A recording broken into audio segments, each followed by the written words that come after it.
Hi everyone, ಎಲ್ರಿಗೂ ನಮಸ್ತೆ. ನಮ್ಮ ಅಡುಗೆ ನಿಮ್ಮ ರುಚಿಗೆ ಸ್ವಾಗತ.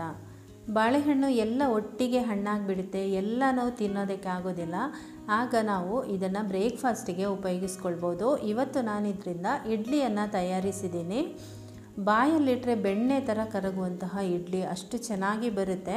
ಬನ್ನಿ ಈಗ ಇದನ್ನು ಮಾಡೋದು ಹೇಗೆ ಅಂತ ನೋಡೋಣ. ಆದರೆ ಅದಕ್ಕಿಂತ ಮುಂಚೆ ನೀವೇನು ನಮ್ಮ ಚಾನಲ್ಗೆ ಸಬ್ಸ್ಕ್ರೈಬ್ ಆಗಲಿಲ್ಲ ಅಂದರೆ ದಯವಿಟ್ಟು ಸಬ್ಸ್ಕ್ರೈಬ್ ಮಾಡ್ಕೊಳ್ಳಿ. ಪಕ್ಕದಲ್ಲಿರುವ ನೋಟಿಫಿಕೇಷನ್ ಬೆಲ್ ಕೂಡ ಕ್ಲಿಕ್ ಮಾಡ್ಕೊಳ್ಳಿ. ಇದರಿಂದ ನಾವು ಹಾಕುವಂತಹ ಹೊಸ ವಿಡಿಯೋಗಳು ಕೂಡ ನಿಮಗೆ ನೋಡಲಿಕ್ಕೆ ಸಿಗುತ್ತೆ. ಮೊದಲಿಗೆ ಇದಕ್ಕೆ ಬೇಕಾಗುವಂತಹ ಸಾಮಗ್ರಿಗಳಲ್ಲಿ ದಪ್ಪ ಅವಲಕ್ಕಿ. ಈ ದಪ್ಪ ಅವಲಕ್ಕಿಯನ್ನು 1/4 ಕಪ್ನಷ್ಟು ತಗೊಳ್ಳಿ. ಇದರಲ್ಲಿ 1/4 ಕಪ್ಗಿಂತ ಒಂದು 2 ಸ್ಪೂನ್ ಜಾಸ್ತಿ ಇರ್ಬೋದು, ಆದರೆ 1/4 ಕಪ್ ತಗೊಳ್ಳಿ ಸಾಕಾಗುತ್ತೆ. ಇದರಲ್ಲಿ ರವೆ 1 ಕಪ್ನಷ್ಟು ಇದೆ. ರವೆ ಅಂದರೆ ಇದು ಅಕ್ಕಿ ರವೆ, ಅಕ್ಕಿ ತರಿ, ಇಡ್ಲಿ ತರಿ ಎಲ್ಲ ಬರುತ್ತಲ್ವ, ಅದೇ ಒಂದು ರವೆ ಇದು. ಇದನ್ನು ಬಳಸಿದ್ದೀನಿ ನಾನು. ಈ ಅವಲಕ್ಕಿಯನ್ನು 2 ಥರ ಉಪಯೋಗಿಸ್ಕೊಳ್ಬೋದು ನೀವು. ಒಂದು, ನೀರಿನಲ್ಲಿ ಚೆನ್ನಾಗಿ ತೊಳೆದು ಆಮೇಲೆ ನೆನೆ ಹಾಕಿ ಉಪಯೋಗಿಸ್ಕೊಳ್ಬೋದು. ಇಲ್ಲಾಂದರೆ ಫಸ್ಟೇ ಇದನ್ನು ಪುಡಿ ಮಾಡಿಕೊಂಡು ಉಪಯೋಗಿಸ್ಕೊಳ್ಬೋದು. ನಾನೀಗ ಇದನ್ನು ಪುಡಿ ಮಾಡ್ಕೊಳ್ತಾ ಇದ್ದೀನಿ. ಮಿಕ್ಸಿ ಜಾರಿಗೆ ಹಾಕಿಬಿಟ್ಟು ಪುಡಿ ಮಾಡ್ಕೊಂಡಿದ್ದೀನಿ. ಆದರೆ ತುಂಬ ನುಣ್ಣಗೆ ಅಲ್ಲ, ಒಂದು ಚಿರೋಟಿ ರವೆಯ ಹದಕ್ಕೆ ಮಾಡ್ಕೊಂಡಿದ್ದೀನಿ. ಲೈಟಾಗಿ ಇದರಲ್ಲಿ ತರಿ ಇದೆ, ಕಾಣ್ಬೋದು ನಿಮಗೆ. ಇದನ್ನೀಗ ಒಂದು ಬೌಲ್ಗೆ ಹಾಕ್ಕೊಂಡು ಇದಕ್ಕೆ ಒಂದು ಸ್ವಲ್ಪ ನೀರು ಹಾಕಿಬಿಟ್ಟು ನಾವು ಚೆನ್ನಾಗಿ ಇದನ್ನು ಮಿಕ್ಸ್ ಮಾಡ್ಕೊಳ್ಬೇಕು. ತೊಳೆಯೋಕ್ಕೆ ಸಾಧ್ಯ ಆದರೆ ಅದರ ಮೇಲ್ಗಡೆ ಇರುವಂತಹ ನೀರನ್ನು ತೆಗೆದು ವಾಪಸ್ ಬೇರೆ ನೀರು ಹಾಕ್ಕೋಬೋದು. ಆದರೆ ಇದು ನೀರು ಹಾಕ್ಕೊಂಡ ತಕ್ಷಣ ಎಲ್ಲ ನೀರನ್ನು ಎಳ್ಕೊಳ್ಳುತ್ತೆ, ಜಾಸ್ತಿ ನೀರು ಹಾಕಬೇಕಾಗುತ್ತೆ. ಸ್ವಲ್ಪ ನೀರು ಹಾಕಿಬಿಟ್ಟು ಚೆನ್ನಾಗಿ ಇದನ್ನು ಮಿಕ್ಸ್ ಮಾಡಿಕೊಂಡು ಒಂದು ಕಡೆ ಇಡಿ. ಅವಲಕ್ಕಿ ಚೆನ್ನಾಗಿ ಕ್ಲೀನ್ ಆಗಿದೆ, ಏನು ಕೊಳೆಯೆಲ್ಲ ಏನು ಇಲ್ಲ ಅಂತಿದ್ರೆ ನೀವು ಈ ರೀತಿ ಮಾಡ್ಕೊಳ್ಬೋದು.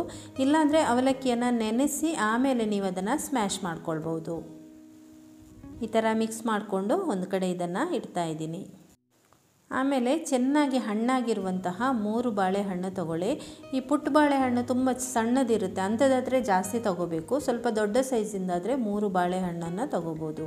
ಇದನ್ನೀಗ ಸಿಪ್ಪೆ ಎಲ್ಲ ತೆಗೆದು ನಾನು ಮಿಕ್ಸಿ ಜಾರಿಗೆ ಹಾಕ್ಕೊಳ್ತಾ ಇದ್ದೀನಿ. ಇದಕ್ಕೆ 1/4 ಕಪ್ನಷ್ಟು ತೆಂಗಿನ ತುರಿ ಸೇರಿಸ್ಕೊಳ್ಳಿ, ಅಥವಾ 4 ಟೇಬಲ್ ಸ್ಪೂನಷ್ಟು ಹಾಕ್ಕೊಳ್ಳಿ. ನೀರು ಹಾಕೋದು ಬೇಡ, ಹಾಗೇ ಇದನ್ನು ನುಣ್ಣಗೆ ಪೇಸ್ಟ್ ಮಾಡ್ಕೊಳ್ಬೇಕು. ಈಗ ಪೇಸ್ಟ್ ಮಾಡ್ಕೊಂಡು ಆಗಿದೆ, ತೋರಿಸ್ತಾ ಇದ್ದೀನಿ ನೋಡಿ. ಈ ರೀತಿ ಪೇಸ್ಟ್ ಮಾಡ್ಕೊಂಡಿದ್ದೀನಿ. ಇದನ್ನೊಂದು ಪಾತ್ರೆಗೆ ನಾನೀಗ ಟ್ರಾನ್ಸ್ಫರ್ ಮಾಡ್ತಾ ಇದ್ದೀನಿ. ಆಮೇಲೆ ಒಲೆ ಮೇಲೆ ಒಂದು ಬಾಣಲೆ ಇಟ್ಟು ಇದಕ್ಕೆ ಅಕ್ಕಿ ರವೆಯನ್ನು ಸೇರಿಸ್ಕೊಳ್ಳಿ. ನಾನು ನಿಮಗೆ ಮೊದಲೇ ತೋರಿಸಿದ್ನಲ್ವ, 1 ಕಪ್ ಅಕ್ಕಿ ರವೆ, ಅದನ್ನು ಸೇರಿಸ್ಕೊಂಡು ಲೈಟಾಗಿ ಇದನ್ನು ಹುರಿಬೇಕು. ಸುಮಾರು ಒಂದು 2 ನಿಮಿಷ ಹುರಿದರೆ ಸಾಕು. ತುಂಬ ಕಲರ್ ಚೇಂಜ್ ಆಗಬಾರ್ದು, ಆದರೆ ಒಂದು ರೀತಿ ಘಮ್ ಅಂತ ಸ್ಮೆಲ್ ಬರುತ್ತಲ್ವ, ಅಲ್ಲಿ ತನಕ ಫ್ರೈ ಮಾಡ್ಕೊಳ್ಳಿ. 2 ನಿಮಿಷದಷ್ಟು ಸಾಕಾಗುತ್ತೆ. ಹಿಂದಿನ ವಿಡಿಯೋ ಅಂದರೆ 1 ವಾರದ ಮುಂಚೆ ನಾನೊಂದು ಇಡ್ಲಿ ವಿಡಿಯೋ ಹಾಕಿದ್ದೆ.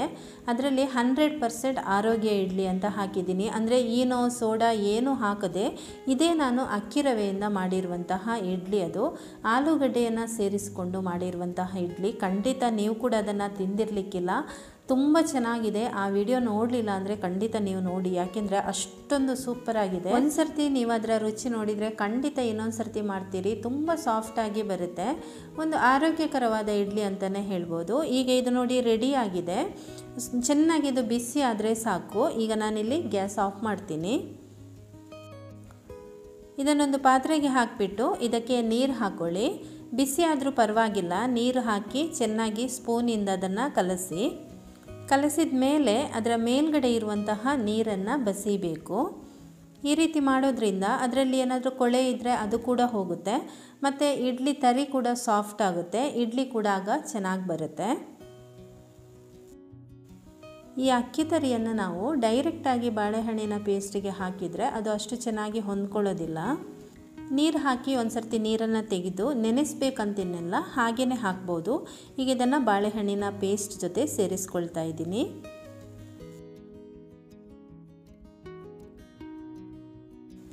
ಆಮೇಲೆ ಮೊದಲೇ ಇದಕ್ಕೆ ನೆನೆಸಿಟ್ಟಿರುವಂತಹ ಅವಲಕ್ಕಿಯನ್ನು ಸೇರಿಸ್ಕೊಳ್ಳಿ.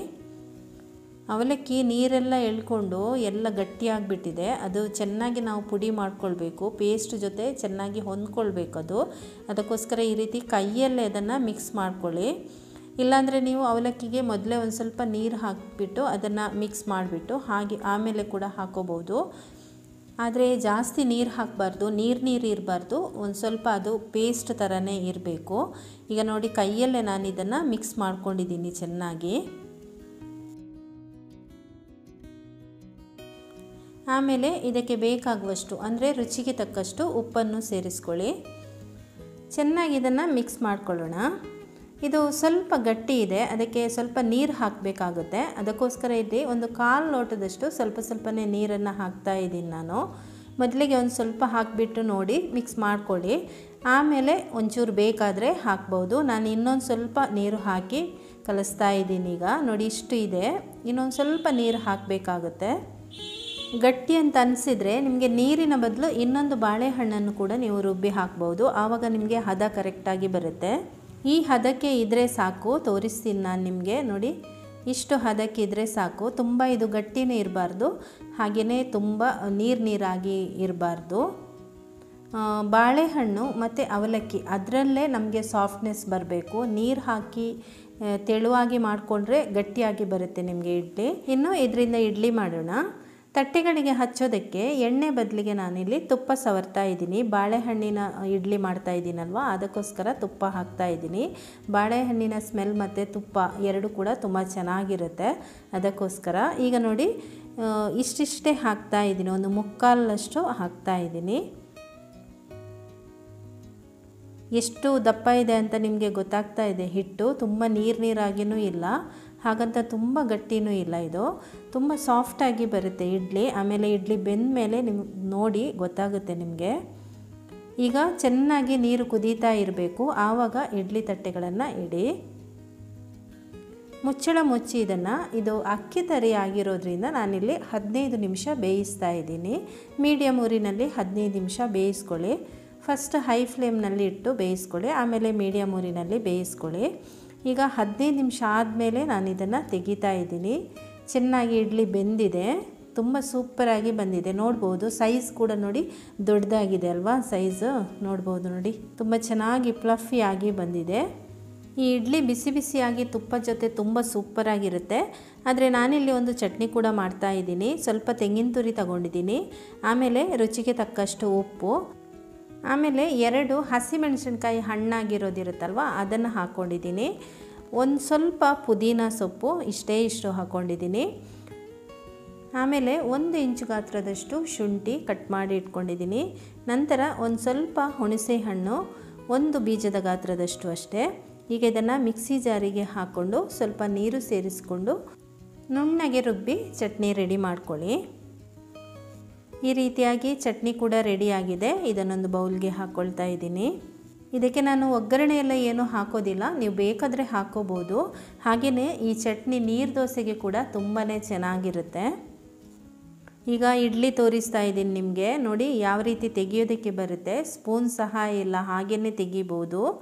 ತುಂಬಾ ಸಾಫ್ಟಾಗಿ ಬಂದಿದೆ. ಚಟ್ನಿ ಜೊತೆ ತಿಂದು ನೋಡಿ, ತುಂಬ ಸೂಪರಾಗಿರುತ್ತೆ. ಬಾಳೆಹಣ್ಣಿನ ಘಮ ಘಮ ಇರುತ್ತೆ ಈ ಇಡ್ಲಿಯಲ್ಲಿ. ಹಾಗೆಯೇ ಬಿಸಿ ಬಿಸಿಯಾಗಿ ಮೇಲ್ಗಡೆ ತುಪ್ಪ ಹಾಕ್ಕೊಂಡು ತಿಂದರೆ ಹಾಗೆಯೇ ತಿನ್ಬೋದು, ಯಾವ ಚಟ್ನಿನೂ ಬೇಡ, ಅಷ್ಟು ರುಚಿಯಾಗಿದೆ. ಓಕೆ ಫ್ರೆಂಡ್ಸ್, ಈ ಒಂದು ರೆಸಿಪಿ ನಿಮಗೆ ಇಷ್ಟ ಆಗಿದೆ ಅಂತ ಅಂದ್ಕೊಂಡಿದ್ದೀನಿ. ಹಾಗಾದರೆ ಒಂದು ಲೈಕ್ ಮಾಡಿ, ಶೇರ್ ಮಾಡಿ, ನೀವು ಕೂಡ ಮನೆಯಲ್ಲಿ ಟ್ರೈ ಮಾಡಿ. ಇಷ್ಟವಾದಲ್ಲಿ ಒಂದು ಕಮೆಂಟ್ ಮಾಡಿ. Thank you.